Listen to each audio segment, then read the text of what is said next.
Assalamualaikum warahmatullahi wabarakatuh. Perkenalkan, nama saya Nur Anira Sila dengan NIM 2109035000018. Di sini saya akan menjelaskan topik terkait konsep biaya. Pada negara Amerika Serikat, akuntansi biaya dikenal dengan dua istilah yang berhubungan dengan biaya, yaitu cost dan expense, di mana dalam Indonesia, cost dan expense dapat diartikan ke dalam beberapa istilah. Cost diterjemahkan menjadi harga perolehan atau cost, expense diterjemahkan menjadi biaya atau beban. Cost merupakan pengorbanan sumber ekonomi untuk memperoleh barang atau jasa yang diharapkan memberi manfaat baik sekarang atau masa depan. Cost diukur dengan satuan mata uang sebesar pengurangan aset dan atau penambahan utang. Pada saat barang dan jasa dimanfaatkan, cost akan menjadi biaya. Cost yang belum dimanfaatkan dikelompokkan sebagai aset. Biaya adalah cost barang atau jasa yang telah memberikan manfaat yang digunakan untuk memperoleh pendapatan. Biaya akan dikurangkan dari pendapatan untuk menentukan laba atau rugi pada suatu periode, sehingga biaya akan dicantumkan dalam laporan laba rugi. Rugi menggambarkan biaya barang atau jasa yang tidak memberikan manfaat. Dalam keadaan tertentu, barang atau jasa yang diberikan perusahaan menjadi tidak berharga sebelum memberi manfaat. Kos barang atau jasa ini disebut sebagai rugi. Istilah rugi juga digunakan untuk pendapatan yang lebih rendah dari biaya. Dalam laporan laba rugi akan mengurangi pendapatan pada periode terjadinya kerugian tersebut. Baik biaya maupun rugi sama-sama mengurangi pendapatan, tetapi diletakkan di tempat yang berbeda di dalam laporan laba rugi. Kemudian selanjutnya ada objek biaya. Objek biaya merupakan konsep yang penting dalam penentuan biaya produk, pembuatan keputusan, dan evaluasi kinerja.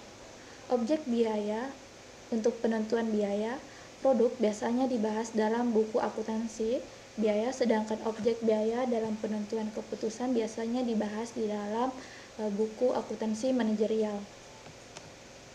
Objek biaya merupakan unsur berupa apapun yang kepadanya biaya dapat diukur dan dibebankan. Objek biaya dapat berupa produk, pelanggan, departemen, dan aktivitas. Sebagai contoh, apabila kita ingin menentukan biaya sebuah televisi, maka objek biayanya adalah televisi. Demikian juga kalau kita hendak menentukan biaya yang dikonsumsi sebuah aktivitas, maka objek biayanya adalah aktivitas. Untuk mengukur kinerja dengan tepat, manajemen harus dapat memilih objek yang sesuai. Misalnya, manajemen akan mengukur efisiensi departemen, maka manajemen akan memilih objek biaya departemen. Apabila manajemen telah memilih objek biaya tertentu, pengukuran biaya tergantung pada penelusuran biaya objek biaya. Apabila penelusuran biaya dapat dilakukan dengan jelas, informasi mengenai biaya akan menjadi lebih akurat. Informasi yang akurat dapat digunakan oleh manajemen untuk menyusun rencana dan membuat keputusan yang lebih baik. Kemudian ada klasifikasi biaya. Seorang manajer bisa membutuhkan informasi yang berbeda dari sumber yang sama. Misalnya, manajer bermaksud mengetahui biaya produk berdasarkan fungsi produksi dan berdasarkan perilaku biaya. Kedua klasifikasi biaya tersebut berdasarkan fungsi produksi dan perilaku biaya sebenarnya bersumber dari transaksi yang sama. Transaksi yang sama bisa menghasilkan informasi biaya yang berbeda. Informasi biaya yang berbeda ditunjukkan pada pengambilan keputusan yang berbeda. Pengklasifikasian biaya secara berbeda diperlukan untuk memberi informasi biaya yang berbeda untuk melayani kebutuhan manajerial yang berbeda pula. Pada dasarnya, biaya dapat diklasifikasikan berdasarkan yang pertama, hubungan biaya dengan produk, yang kedua, hubungan biaya dengan volume kegiatan, yang ketiga, elemen biaya produk. Yang pertama, berdasarkan hubungan biaya dengan produk. Biaya erat hubungannya dengan produk yang dihasilkan oleh perusahaan. Biaya yang terjadi ada yang dapat dengan mudah ditelusuri ke suatu produk dan ada yang sulit.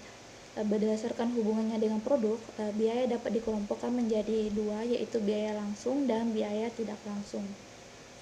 Biaya langsung adalah biaya yang dapat ditelusuri ke produk. Contoh biaya langsung adalah biaya bahan baku. Biaya yang dikeluarkan oleh perusahaan untuk membeli bahan baku dapat dengan mudah ditelusuri ke dalam produk. Biaya tidak langsung adalah biaya yang tidak dapat secara langsung ditelusuri ke produk. Contoh biaya tidak langsung adalah sewa peralatan pabrik. Yang kedua adalah berdasarkan hubungan biaya dengan volume kegiatan. Volume kegiatan perusahaan dapat berubah-ubah disesuaikan dengan permintaan pasar dan kemampuan perusahaan. Ada saat permintaan pasar meningkat dan perusahaan mampu memenuhi kebutuhan tersebut, perusahaan akan mampu menaikkan volume produksinya. Bila permintaan turun, perusahaan akan mengurangi volume produksinya. Perubahan volume ini dapat mempengaruhi biaya yang terjadi. Berdasarkan hubungan dengan perubahan kegiatan ini, biaya diklasifikasikan menjadi tiga, yaitu biaya variabel. Biaya variabel adalah biaya jumlah totalnya berubah proporsional dengan perubahan volume kegiatan atau produksi, tetapi jumlah per unitnya tidak berubah. Karena terpengaruh oleh volume kegiatan, biaya variabel akan menjadi nol bila volume kegiatan juga nol. Biaya bahan baku adalah biaya variabel. Contoh lain biaya variabel adalah upah tenaga kerja langsung dan upah lembut. Yang kedua ada biaya tetap. Biaya tetap adalah biaya yang jumlah totalnya tidak terpengaruh oleh volume kegiatan dalam kisaran volume tertentu. Contoh biaya tetap adalah biaya sewa bangunan, kantor, atau pabrik. Misalnya, perusahaan menyewa bangunan kantor dengan biaya sewa sebesar 5 juta per tahun. Ada atau tidak adanya produksi, biaya sewa itu tidak akan berubah. Contoh lain biaya tetap adalah asuransi pabrik dan depresiasi gedung pabrik. Yang ketiga adalah biaya campuran. Selain ada biaya tetap dan biaya variabel, ada jenis biaya lain yang memiliki karakteristik biaya variabel dan biaya tetap. Biaya ini disebut dengan biaya campuran. Biaya campuran adalah biaya yang jumlahnya terpengaruh oleh volume kegiatan perusahaan tetapi tidak secara proporsional. Bila tidak ada kegiatan atau volume kegiatan nol, biaya campuran tidak akan menjadi nol. Tetapi bila volume kegiatan bertambah banyak, biaya campuran akan bertambah banyak. Contoh biaya campuran adalah tagihan listrik. Meskipun dalam bulanan tertentu perusahaan tidak menggunakan listrik sama sekali, tetapi perusahaan akan tetap membayar listrik. Yang ketiga ada berdasarkan elemen biaya produksi. Biaya produksi adalah biaya yang terjadi apabila mengubah bahan baku menjadi barang jadi. Apabila klasifikasi berdasarkan elemen biaya produksi, maka biaya dibagi menjadi tiga. Yang pertama ada biaya bahan baku atau raw material cost. Biaya bahan baku adalah besarnya nilai bahan baku yang dimasukkan ke dalam proses produksi untuk diubah menjadi barang jadi. Biaya bahan baku merupakan bagian penting biaya barang yang digunakan untuk memproduksi barang jadi. Yang kedua ada biaya tenaga kerja langsung atau direct labor cost. Biaya tenaga kerja langsung adalah besarnya biaya yang terjadi untuk menggunakan tenaga kerja dalam mengerjakan proses produksi. Biaya tenaga kerja dapat dibedakan dua kelompok, yaitu biaya tenaga kerja langsung dan biaya tenaga kerja tidak langsung. Biaya tenaga kerja langsung adalah biaya tenaga kerja yang secara langsung berhubungan dengan produksi barang jadi.